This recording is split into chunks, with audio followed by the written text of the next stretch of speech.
most beautiful woman in the world. There was once a very large village where many people lived. It had many roads, many stores, and the king's castle on the top of the mountain. One day, a carpenter was walking back to his shop when suddenly he saw a little boy crying.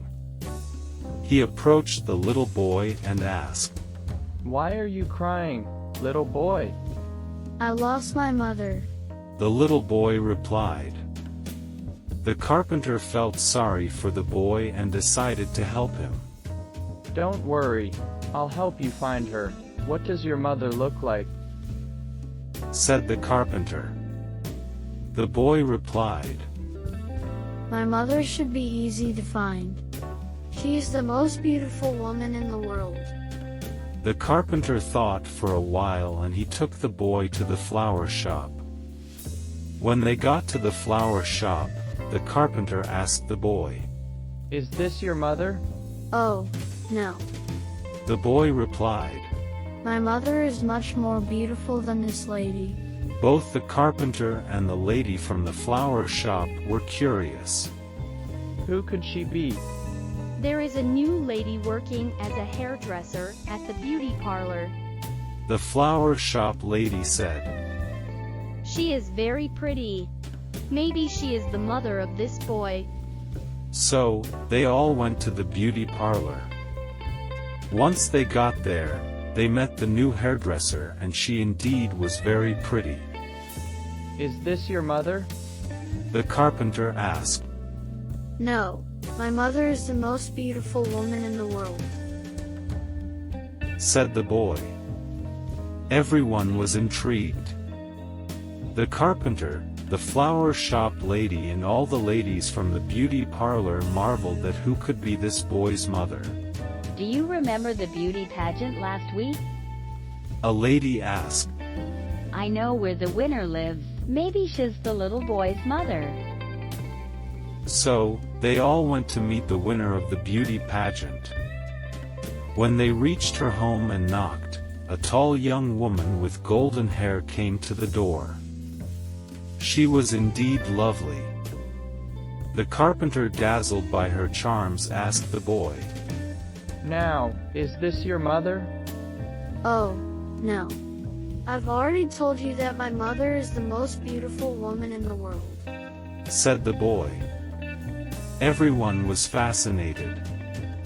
This boy's mother is more beautiful than every single woman in the world. Suddenly, they gazed at the direction of the castle on top of the mountain. Could this boy belong to the princess? They wondered. They decided to bring the boy to the castle. There was already a crowd of villagers joining them. All were intent on finding out who the mother of this boy could be. At long last, they reached the castle. They approached the princess's room. The princess was considered to be the most beautiful woman in the kingdom. She dressed in only the finest clothes. She had long flowing hair and her skin was as smooth as silk. "Pardon me, your highness," the carpenter said. "but this boy is looking for his mother." But quickly the boy interrupted. This is not my mother. My mother is the most beautiful woman in the world. Everyone was speechless. How could this boy's mother be even more beautiful than the princess? They thought. Just then, a plump little woman with wind-blown curly hair suddenly came rushing into the princess's chamber. Oh, my son. I've been so worried. I've been searching everywhere and I finally found you. She said as the boy quickly ran to hug the woman. The people stopped and stared, confused with this new turn of events. The carpenter was the first one to recover his voice and said, "But begging your pardon, ma'am, this boy has been saying that his mother is the most beautiful woman in the world. How can that be?" Oh, the boy's mother replied. It's obvious that none of you have any children of your own. For if you did, you would know that through a child's eyes, his mother is always the most beautiful woman in the world. And with that, she gently and lovingly took the little boy's hand in hers, and together they walked happily back to their home. That day, all the people of the village learned a very important lesson from that little boy. It was, beauty is truly in the eye of the beholder.